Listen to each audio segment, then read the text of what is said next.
Hello, you're watching News Mongolian MNB World. I'm your host, Parental. Our top stories. Heightened Disaster Response regime lifted. Training on parental engagement in COVID prevention in schools and kindergartens launched. Ministry of Education is looking at ways to support student success. For other news, stay tuned.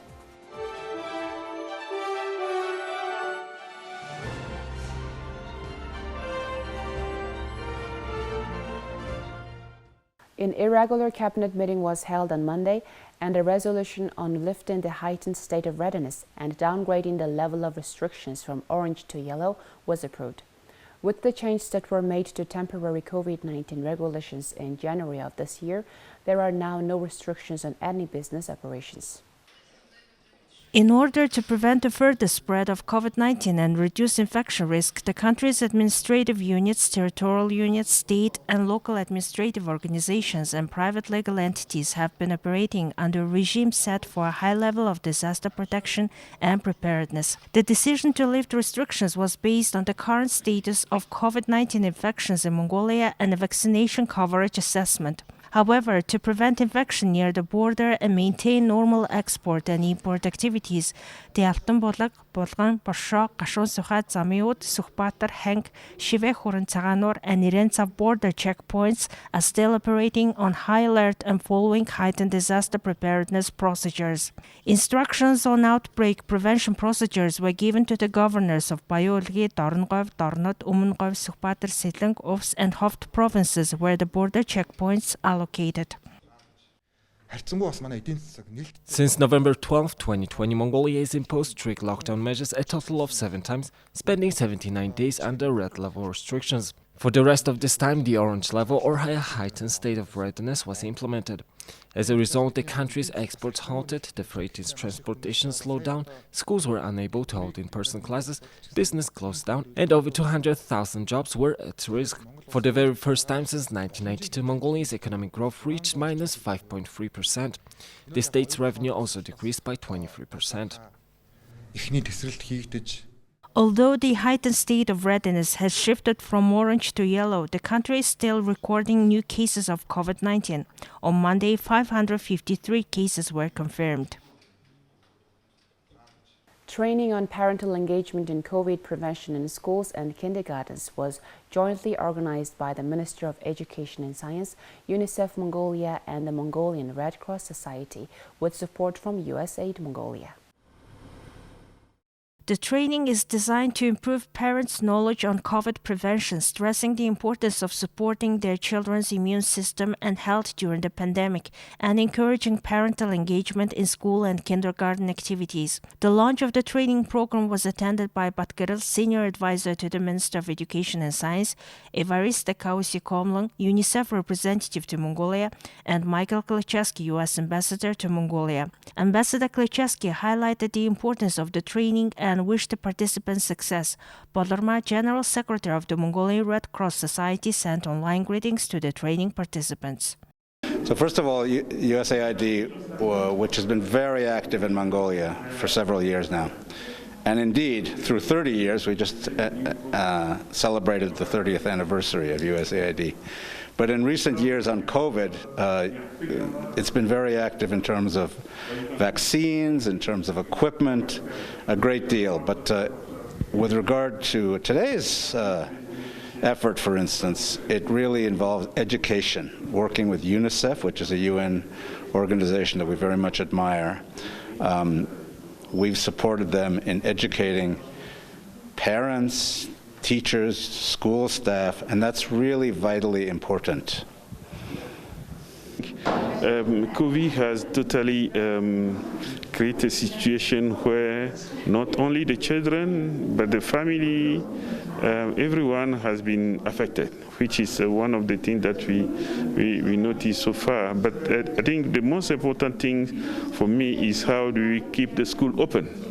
Because if the school open, children can stay very well, and also in the same time, parents can go to their job, and also the revenue can be in place. In the same time, The challenge not having the children in the school is due to the fact that they will miss the learning. There's a learning loss.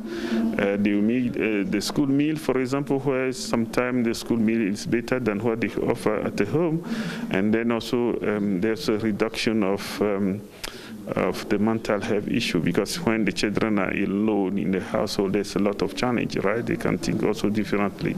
So those are very important. The priority is how do we keep the school open. It's one of the top priority, and then the other will come on later on. The training teaches parental engagement to protect children from COVID-19 infection, how to teach children to protect themselves and their friends from infection, and so on. Teachers who attended today's training will be able to implement everything they learned from the training and share their experiences with their colleagues. The training will continue online across the country, involving over 7,100 parents and school and kindergarten staff. And of course, the cooperation. On February 14th, all educational institutions in Mongolia resumed in-person lessons. For the last 2 years, due to COVID-19 restrictions, secondary school students have attended virtual and in-person lessons. However, according to a recent survey conducted by the Ministry of Education and Science, it could take up to 3 years to bridge the learning lag caused by the pandemic. But experts say that by responding with intensive studies focused on secondary school students, we face the risk of children being overwhelmed and continuing to struggle. We spoke to child psychologists to find out what they think about these risks.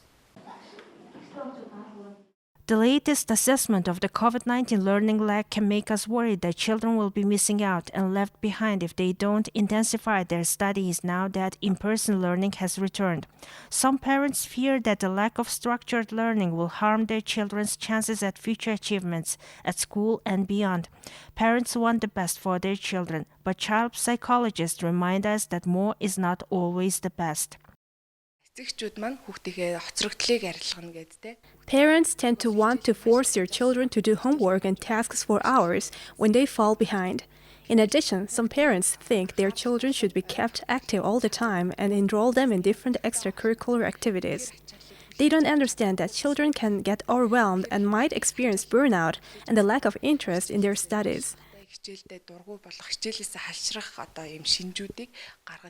Some education experts say that starting school at an early age doesn't always result in children being high achievers than children with a delayed start. In Scandinavian countries, there is a focus on the importance of early education, but children don't start formal education until age 7.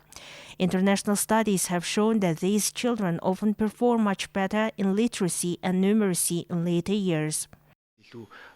Giving too much homework and too many tasks not only makes younger students tired, but it will also negatively impact their physical and emotional development and communication skills.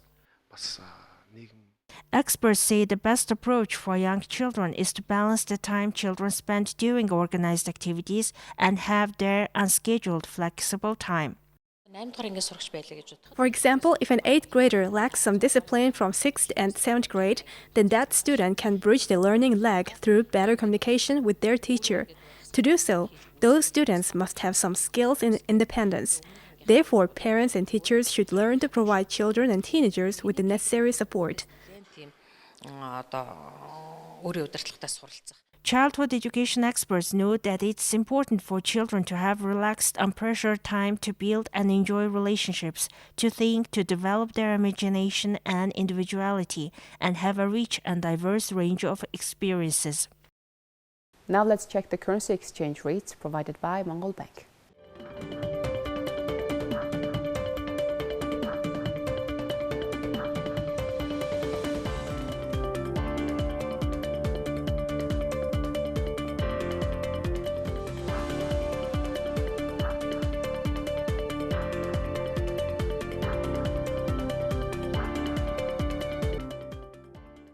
The Ministry of Health provided its daily updates on COVID-19 status in Mongolia. The Ministry of Health today reported that 609 new COVID-19 cases were detected after tests were carried out at PCR laboratories across the country. 2 persons, all with underlying health conditions, died of COVID-19 complications in the past 24 hours. All new cases are of domestic transmission, 286 out of which were confirmed in Ulaanbaatar, and the remaining 323 were confirmed in the provinces. 6,520 COVID-19 patients are being treated at hospitals nationwide. Additionally, 21,783 patients are being treated at home. Among the COVID-19 patients being treated at hospitals nationwide, 1,780 are showing mild symptoms of illness and 54 are in critical condition. As of now, around 2.70 million or 69% people have had 2 doses of COVID-19 vaccine and 31% of the population has received the booster shot so far. And here is the weather forecast for major cities around the world.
Well, that's it for now. Thank you for staying with us on News Mongolia. See you next time with more stories and updates. Please follow MNB World on Facebook, YouTube, Twitter, and Instagram. Goodbye.